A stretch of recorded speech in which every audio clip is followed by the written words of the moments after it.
just get this thing rolling.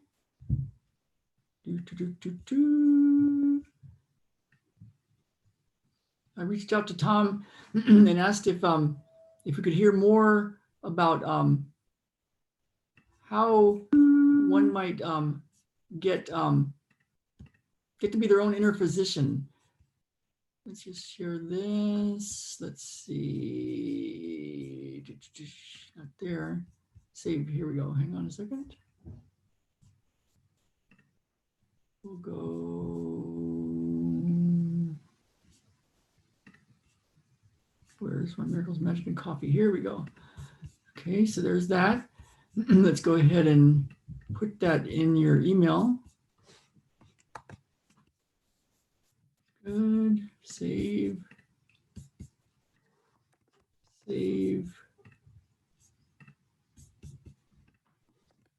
Save. And one more. I like to have it on all the links so that you can access it whenever you want, get the replay, and it is live. Okay, so all is well. So be it. So if you want to, you can type in the comments. You can type in the comments. Let me just edit this a little bit.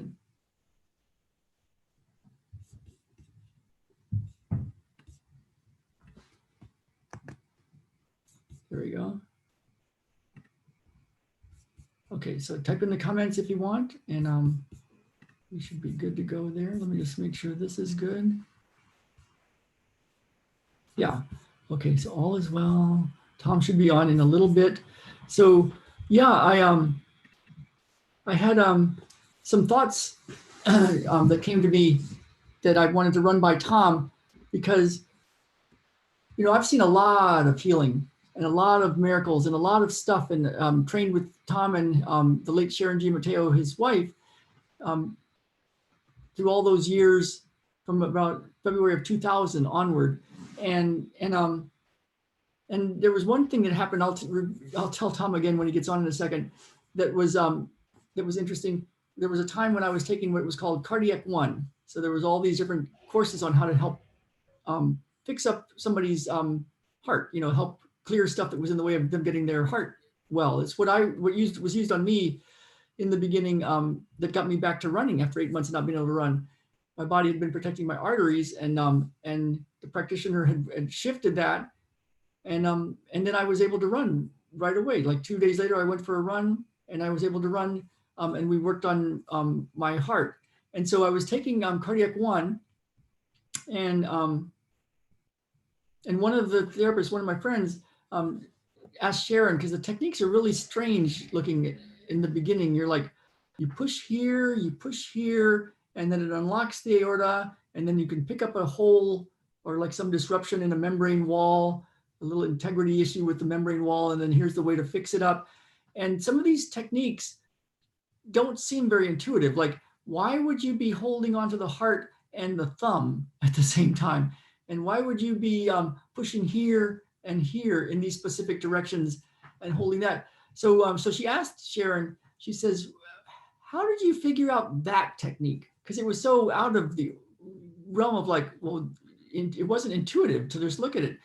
And Sharon said, well, if you had taken all the advanced trainings, she studied with Upledger and Jean-Pierre Barral and all these other great osteopaths and chiropractors of all sorts and practitioners of all sorts. And she'd studied a lot of the medical research, the peer-reviewed research, and about things like membrane wall integrity and cellular research and microbiology and cell biology and all sorts of stuff. She said, if you had done all that studying and done all the work she had done, you would be finding these same things. And my friend and I looked at each other and like, yeah, right. Yeah, like that just doesn't seem like you would have come up with that technique, because the techniques, there's like tens of thousands of them, probably more, for different parts of the body and different conditions. And so I'm going to ask Tom, like, where did that come from? Where did that come from? Like, how did she figure that out? And, she was combining reading a lot of regular peer-reviewed research in all these sciences. And then she was talking and working with all these different high-level energy healers and osteopaths. And then this method, this whole integrated manual therapy method came through her. And she would just, I heard she would be up late at night typing it all up. And I'm going to ask him about that. And then there was a part of the story that when her daughter, Tom told it last time a bit, her daughter, Iolette, was born with a significant problem with her lungs. And Sharon figured out how to help that heal. And her daughter's a picture of health now and a major practitioner in Connecticut, and Iolette. And so she was the one that got her PhD because they helped kids that had autism actually recover with their treatment. And we talked about that last month. But when I guess the kids were not doing well, she has three kids, and the story is she was lying on the beach in Israel and learning and doing techniques to fix herself up, because I heard she had sciatica, back pain, leg pain, all sorts of problems. And she would pop her head up and then make sure they were safe in the water. And then she would go back down and feel stuff and fix up stuff. And that became a big part of the homework. It's called neurofascial process, which is a really simple and powerful technique to do self-healing. So we'll talk things like putting one hand on your heart and one on your liver and staying there for 20 minutes can be really big. Or if you have a lot of rage, putting one hand on the bridge of your nose and the other hand on your heart, or the other hand on your kidneys or your low back can help drain rage. And the trick is to leave it there for 20 minutes. But Sharon had figured this stuff out on her own, working on her own body and working on her kids and then working with clients. And I'm going to ask Tama how that came to be. And if there's a way, Dr. Upledger has a book called Your Inner Physician, and to go inside and feel like that, like Sharon did when she was developing these techniques. How did she find it? Is there a way for us to go find our own truth and our own way to heal and what's in the way of our own healing? So we'll be getting Tom on in a minute. I'm going to go look at the YouTube link and see if anybody's commenting. So please feel free to comment. And I think most people tend to watch later. So we have a small but mighty group right now. So welcome if you're watching live, and put a comment in of where you're from or what you would like, or if you have a question for me or Dr. Tom Giammatteo, and we'll see him in just a few minutes. Hope you guys have your coffee or your tea. I've got mint from our garden that Jen is growing, and some ginger, organic ginger. And I already had my coffee early in the morning from Strictly Organic Coffee Company in Bend, Oregon. So I am set. It's a good day. It's been a good day. It's drizzly out here. Let me know what you guys want, what you would like to hear from Dr. Tom, and he will be on shortly. We're really lucky to have him on. He pops in between clients. He's got a practice in Connecticut, where I've taken many classes, and you can reach him at info@imtwellnesscenter.com. The website is imtwellnesscenter.com. That's IMT, like integrative manual therapy, imtwellnesscenter.com. And see him. He's got some great supplements, GI regen and immune regen, and a liver detox. And they're simple in that they're just little pills and things, but they can help a lot. And developed over many years working with lots of different high-level nutraceutical people. And if you want more information from me, you can go to ralphhavens.com/true healing. I'll put those in the thing. So here's mine. I'll put Tom's in first. imtwellnesscenter.com. And ralphhavens.com/true healing. And you can find me on many sources, YouTube, Facebook. Friend request me. If I still have friend requests that are open, you can come be my friend on Facebook. Let's get Tom allowed to talk. We should be rolling here. Last unmute. Hi, Ralph. Hey, Tom. Good to see you. It should be loading up any second now. There you are. Good to see you. Okay. So I kind of sprung it on you at the last minute today. I hope that could be a good topic, but anything you want to talk about would be good. The story I was telling everybody was years ago. The story that I heard was Sharon developed the neurofascial process partly when she was dealing with her own conditions, and she was in Israel laying on the beach, and the kids were out swimming in the sea, and she would pop her head up to make sure they were okay, and then work on herself. And that was part of what became the neurofascial process homework that we give people. And then, Yep. and then there was a story that I don't think you've heard back when I took Cardiac One in the very beginning days in San Diego.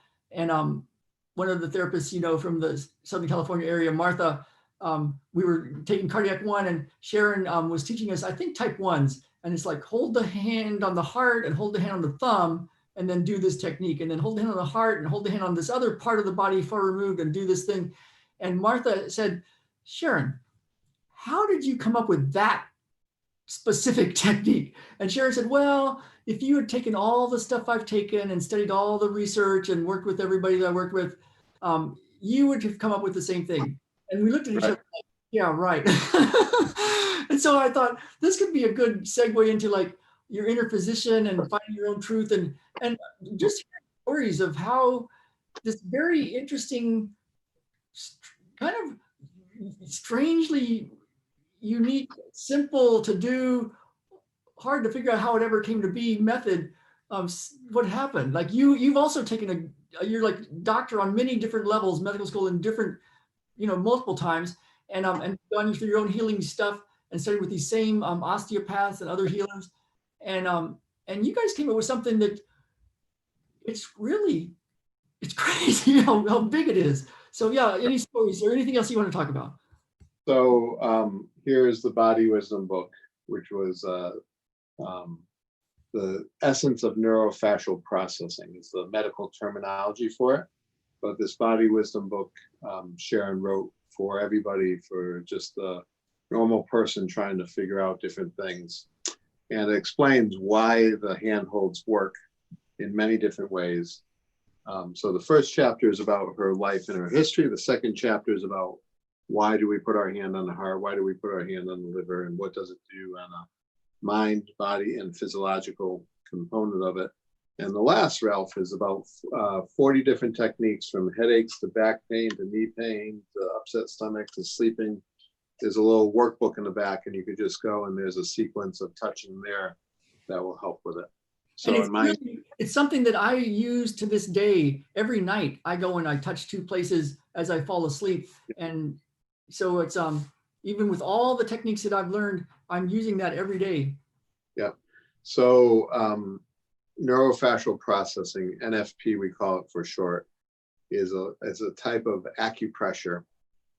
And like Sharon said, it is an accumulation of all the different things that we are doing. And the real story of it, Ralph, is that back in probably the late 80s, when Dr. John Upledger was making craniosacral work known in the world, and Sharon was one of his first teachers, they would have teacher meetings, and she said, I found this other energy. It's not the craniosacral rhythm. And she had done enough research that she found 4 or 5 spots of connectivity. And so she went to Dr. Upledger and a couple other alternative medicine people and said, does this feel like anything you've ever discovered before? And they all said no. So at that point, she decided to name it neurofascial processing, because she didn't learn it in other classes. She found the phenomenon on her own.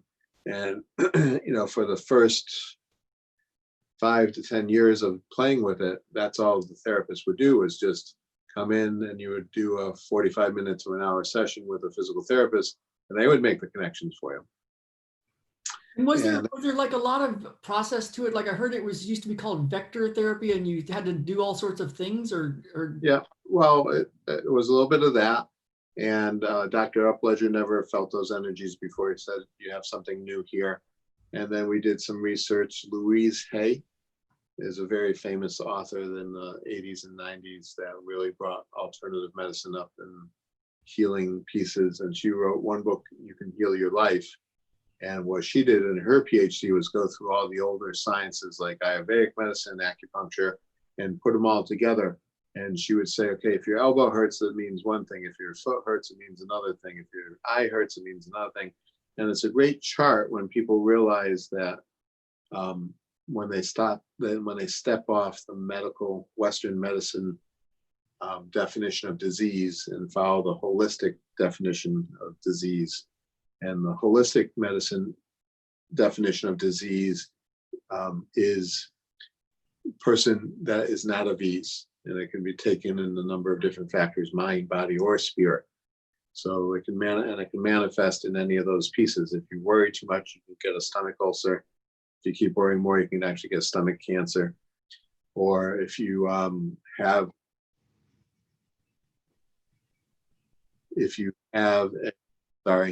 That's okay. If you have a money issue, it may also reflect on low back pain type of thing.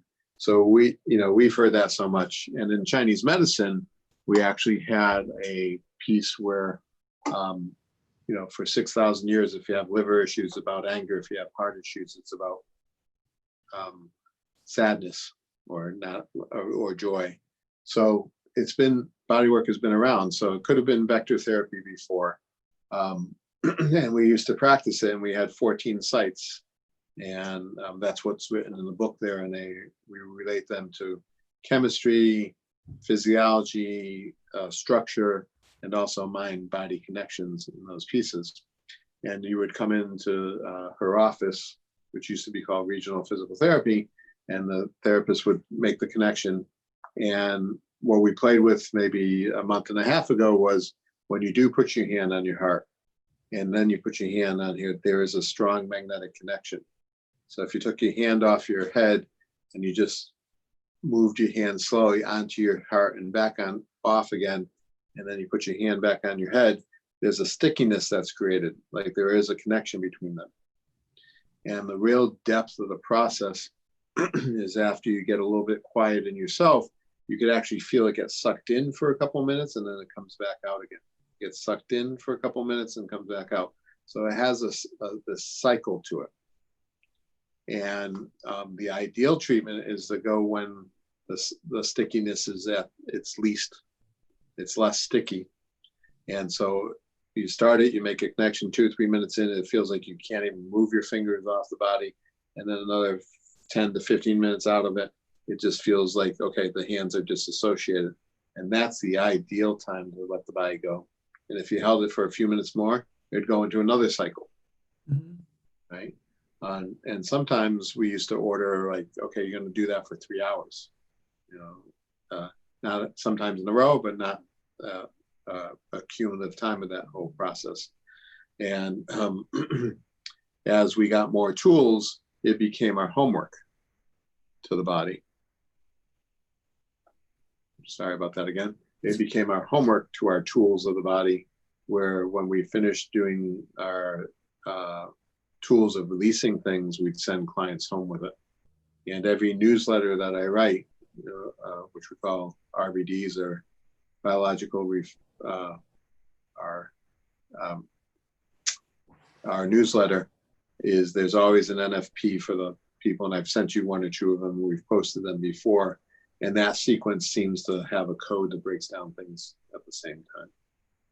So, there's the saying, when you're in education, we stand on our shoulders of our forefathers. So it really feels that all the studying I've done or everything that I've been attracted to helps. And I don't know when sometimes I need to go some places and do something that we've listened to that intuition. And maybe a year later it shows up as something functional, or we change the flavors and it processes deeper and deeper. And sometimes we have to do the technique, like in the Karate Kid, wax on, wax off 1,000 times and it becomes natural. And then we have a new story. So you've been with us as we made those new discoveries in time and relationship sometimes. Yeah. And then it can be refined, like, oh, this part wasn't, the essence of it here's more refined of how to do it, and then it Yeah. can go from there. That's But so far for the last 50 years, NFP has been a very powerful tool. And you remember when we had our clinics, we used to actually have NFP teams where a client would come in and we'd have 7 people who trained in it actually sit there for the hour, and it would really help bring their energy levels up. It was like a It really self-charge. was amazing, and we did that in our house. Once a week, we would meet, and clients that were open to it and that we wanted to have in our house would come in. Jen was there, Yep. And it was kind of funny because we lived behind a big round fence. And when Jen first started showing up, she was like, "It's so weird. There's somebody standing outside this brown fence talking on the phone, and then all of a sudden they're gone." And they were going behind the fence. It's like, this is like Harry Potter. What's going on? But we had a group of like 3, 4, 5, sometimes 7 or 8 people, and we would just do everybody 20 minutes at a time. And having 5, 6, 7 people on one person for 20 minutes, man, you would get up and your feet were moving different and your body felt different and relationships were getting better. And people that were with us for a bit of time, big shifts. And so, yeah, that body wisdom book can be, it's like, it's gold. Like even if you don't have a lot of money, if you have time and you just have your own 2 hands, you can do it. If you have time and you have a few people's hands and you guys want to change the world, change yourself in big ways, you could watch a movie or you could just visit and talk about light stuff. Like don't talk politics or things that push people's buttons, just kind of like put your hands on and stay light and the 20 minutes per person with all these connections, it can be so big. It's Yeah, it's a phenomenal tool that we still use today. And if you have another person helping you, it's 3 times faster. If you have another person helping you, it's 5 times faster. So you can almost get 45 hours of work of you doing it one connection at a time with 7 people making all the connections at one time.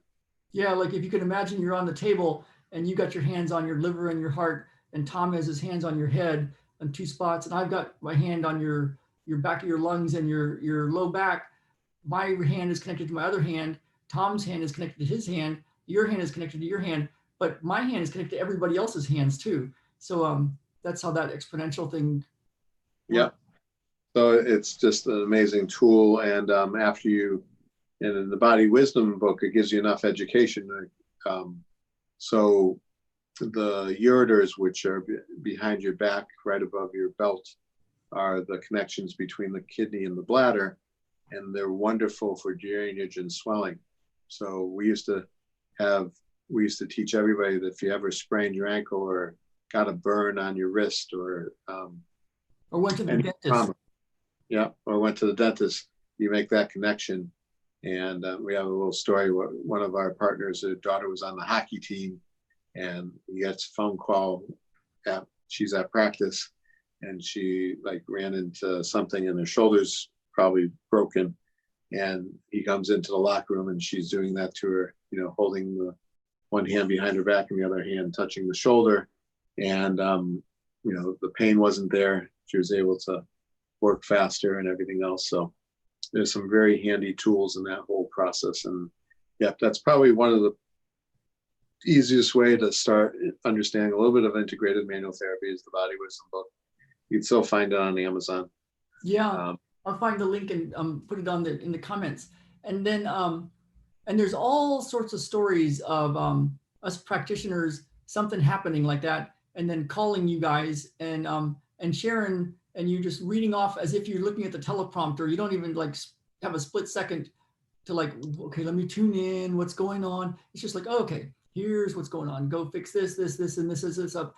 And then and some of the techniques really are kind of like, what? When you first start to get into this work as a practitioner, you're like, okay, I'm going to put my first tech class, the urogenital class, and okay, put a hand here and put a hand here and push like this. And then it opens up a membrane wall problem. And then you can do this to fix it. And you look at the techniques and you're like, why would pushing a thing here and here or holding onto a heart and a thumb doing it this specific way? Anything you can, it's like you can't really, how would somebody else reproduce that? I don't know. or would you? But how did that come to be a thing? Like, how did you guys figure that kind of stuff out? Did it just come through you? Was it what happened? Well, the Connecticut School of Integrated Manual Therapy's mission statement is always to advance all forms of healthcare. So we want to take the doctor or the massage therapist or the teacher or the parent and educate them in how the body works in many different disciplines, and to sit there and understand that. So they're not uncommon in the acupuncture world. They're not uncommon in the world of Indian medicine. They're not uncommon if you do chakra healings and things like that. You know, when we were both trained as traditional physical therapists, everything was pretty black and white. And they really poo-pooed all the ancient medicines for us in those times. But you can go and type in acupuncture meridians, and you can see how the kidney meridian starts at the bottom of the foot, but comes all the way up to here into the rib cage. And then another one called the bladder starts on the other side of the foot and goes all the way up into your eyeball here. So these ancient pathways have been there for thousands of years, and they can be used. But Western medicine says, well, that muscle doesn't attach there, so it has no point in standing. Oh, yeah. That's how, you know, I remember when Kim Burnham used to come to the office 2 weeks every 3 months, and Jen was working with her once on a client. And, you know, Jen's a Reiki person and a massage person and studied a lot of the Chinese medicine and acupressure. And Jen found a certain point, and Kim was somewhere else on the body, and they could both feel a big softening and a big effect. And Kim was like, what is that point? And then Jen mentioned what it was and, you know, what it's about. So it's like kind of like, yeah, like stomach 36 on the lower leg could be a big point for somebody, even if they have something way up in their stomach. Or Yep. And here's another health tip for everybody. If you have a rash on one area of your body, and you go look up on the acupuncture chart to see where the location is, and you start to say, okay, let me see the acupuncture for the hand, and maybe on your second knuckle here, and then you drill down, and you actually, because every channel has a different, every part of the hand has a different line on it, you can actually go and figure out maybe this is triple heater number 5, and then you open up this whole story, and there's 5 or 6 pages, and it may even reflect all your things, like from headache to digestion problems, anxiety could be related to this whole piece. And you have a rash here, so the body is trying to detox it at the same time. Where Western medicine would try to put some cortisone on it and shove it back in and try to hide it again. So that's kind of like a process that could be used to unlock some of these kind of seemingly unrelated parts of the body and get a little story behind it. And so that's one mechanism of how you guys found all these. There's so many techniques in integrated manual therapy. Yeah, and we integrated manual therapy searched a lot of the older styles of medicine and brought them together. And then we started, after probably 2005, we peeled off the layers that we knew from other methods like acupuncture or myofascial release. We still had questions, and we would have to figure out, and we'd watch it change, and we'd keep watching it change. And then we'd do the science research backwards, sort of like the bone bruises and the disruption of the membranes that are really two words we haven't found with other people. But, you know, somebody still had pain, and we tried our old tricks, and we still didn't say, you know, the person didn't fit into that box. So we had to keep asking the questions. And that's still, like with bone bruise technique, did you felt this thing? It felt like Frank Lowen, I heard, was saying you can't call that a fracture, and then Sharon said something like, well, we'll call it a bone bruise. But she felt you guys felt something, and then found a way to make it feel better by certain manipulations, and then you work back to the science to figure out what this was or how. Yeah, we had a client who was actually a physical therapist that had tripped and fell and hurt her wrist and arm. And so we looked at how we heard the whole story. And, you know, there are some trauma releases where you actually try to put the person in the same position that they fell into or hurt themselves. and that's a long-term technique that's been around for a lot of years. And through this person tripping, Sharon felt like, okay, she could have broke her wrist, but she didn't have any. It wasn't floppy, and so she kept going down and trying to figure it out. She felt like there was a crack of the paint on the bone. You just felt it feels like there's a little crack on the edge of the bone. Right. And so she said it was a fracture, which is true. It's not completely healed. So she called it a bone fracture, which is not true. And that person's idea of a fracture was, the whole thing is snapped in half. And so there was a little bit of argument on that piece. So we decided to temper the emotions of people who were judging us for our words. And we came up with bone bruise, and we started using that. And later on, as we kept pulling up, trying to search for bone bruises versus fractures, we started to realize that MRIs were coming to more and more success. And the MRI field actually described the bone bruise, which we were feeling. So we were parallel, and there was again, MRIs have only been around since the 70s. As they started getting clear on their information, we had felt the phenomenon. We just couldn't figure it out what it was until we matched the words to it. Yeah, and I think they might have been found in knees and maybe ankles first or something. And the idea was like somebody that had a successful surgery, or somebody that had a fracture in their ankle or a sprain, but it healed totally, but they were still in a lot of disability. They were finding that, there's bone bruises, and like even the bone was leaking, right? Like an exudate. Yeah. It was that's why. Yeah. So, and Western medicine just you have to rest and relax on it, and it probably will never heal in the way that it was before. So. Yeah, what about there's a little bone in the foot called the navicular that seems to have less blood supply.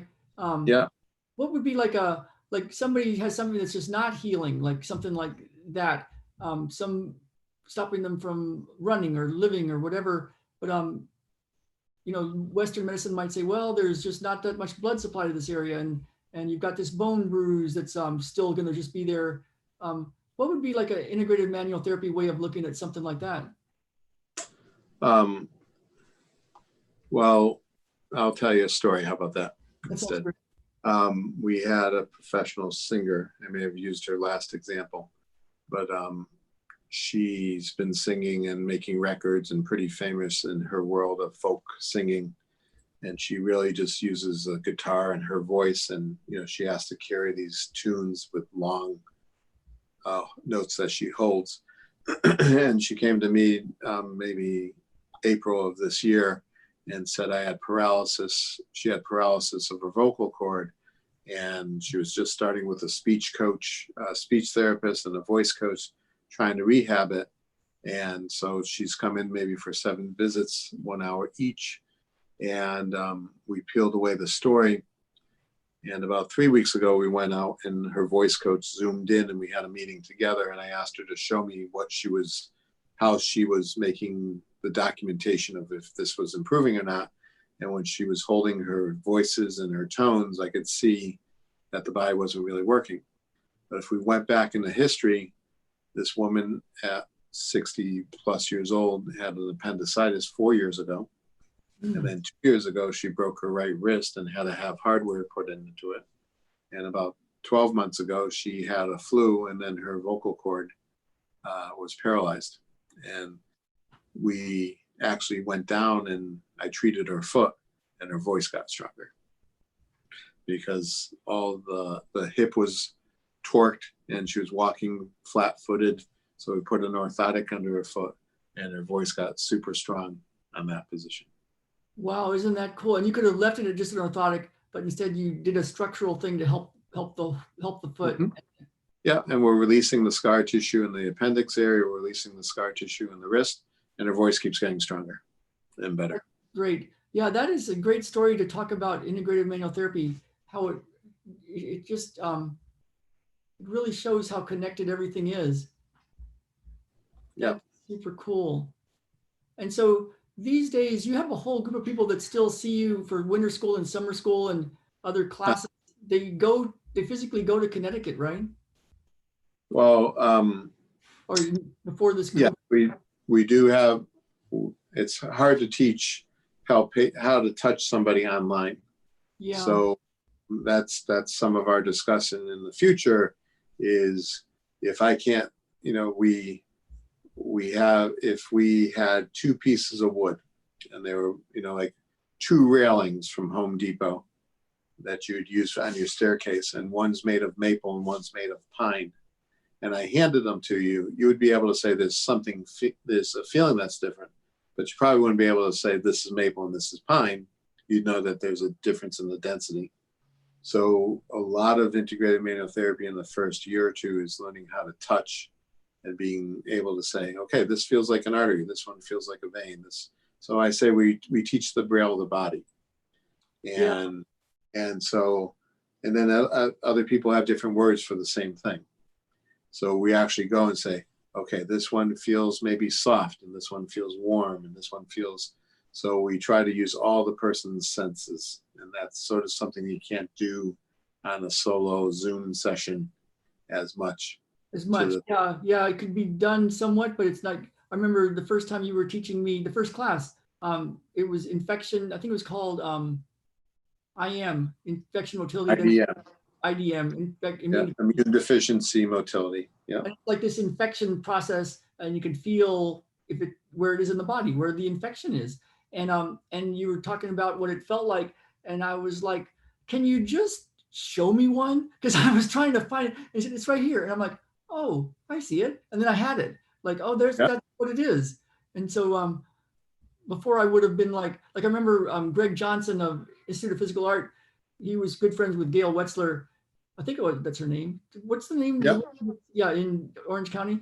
And Gail was getting way into visceral manipulation and, you know, working on this organ and working on this organ. And Greg was more into structural, like muscles, joints, connective tissue. And his practitioners were like, well, we don't have to know if it's a liver or if it's a kidney or something. We can just feel tissue palpation and figure out how to release it without knowing it.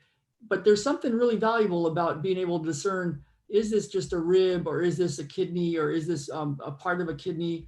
There's something about that. And the IMT goes into even deeper and deeper components of that, right? And so that was our and like you had been studying physical therapy for so many years, but we really said, okay, Ralph, was that the artery to the liver that released, or was it the ligament to the liver that released, and was it the lymph node? And they all have different feelings.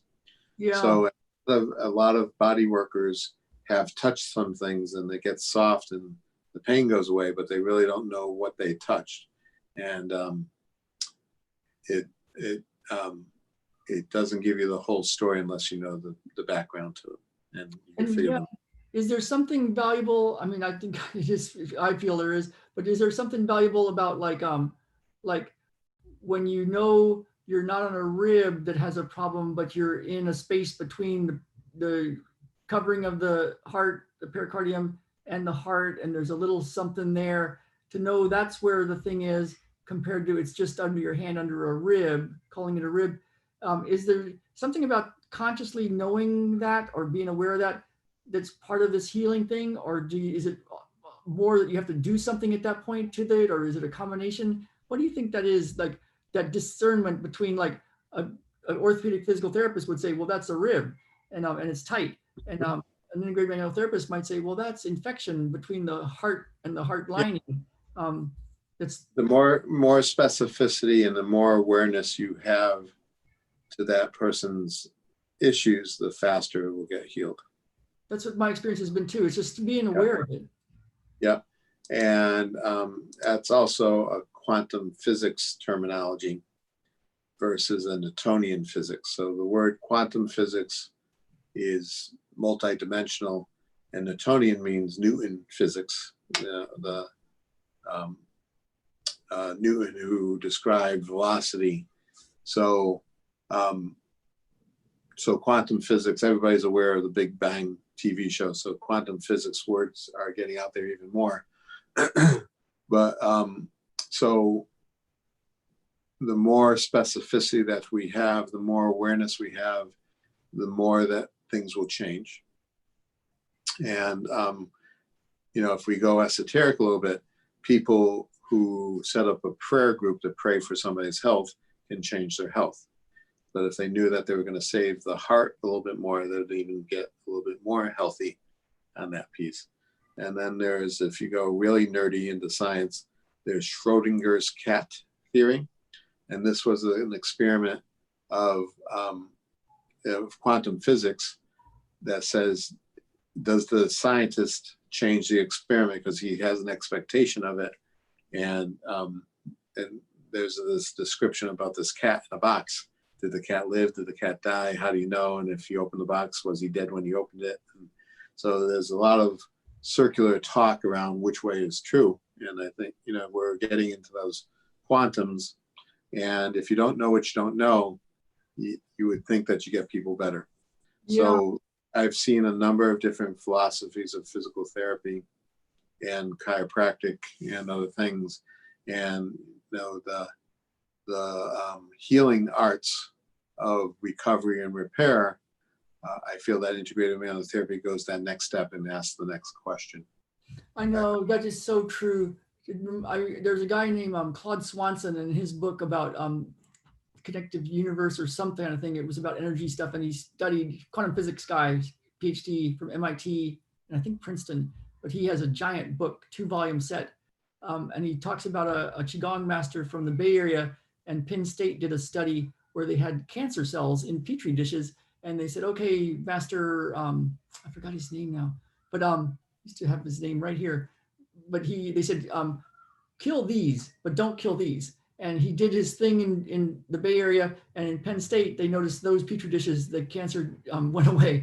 And he did it again and again. And then they realized that just bringing cancer-laden Petri dishes into the room, they started to die. So there's so much we don't know. What I want to do is, one of my missions is with this, and it's been years in the thing, because it's your guys' dream. I used to walk around Vancouver, BC, and looking for buildings. I still remember one building that would have been perfect, that maybe it's not, of like the hospital for you guys to like have this medicineless hospital. so that is our me and Tom's mission. All right. If we could start fundraising now, Ralph, maybe in a few years we can have a hospital of integrated manual therapy. Make it so. Yeah. Okay. So yeah. So reach out to Tom. If you're a practitioner or you need help with your family, imtwellnesscenter.com. Yeah, he can direct you towards some healing. And if it's something big, it could be worth a trip out there and get a little Airbnb and spend a day or two with him if somebody's having some really significant things. And if you want to interact with me, I'm on the West Coast, Bellingham, Washington. Yep. I'm on 2 ends. Right now I have a client in from Grand Rapids, Michigan, another one in from Pennsylvania. So people fly in from all over the world to play with us. Yeah. And so that is there. Know that's there. And you can always reach out to Tom, info@imtwellnesscenter.com. And I'm going to put it out there. I keep thinking I'm going to do it. I'm just going to put it out there so I do it. I'm going to make you a little opt-in page for all your wonderful Zoom calls so that it's like, right, share it faster. So I'm going to work on that today. I'll work on that today. Finally, I'm putting it out there. But thank you, Tom. It is always so good, and so good to see you. I'm going to sign off on YouTube, and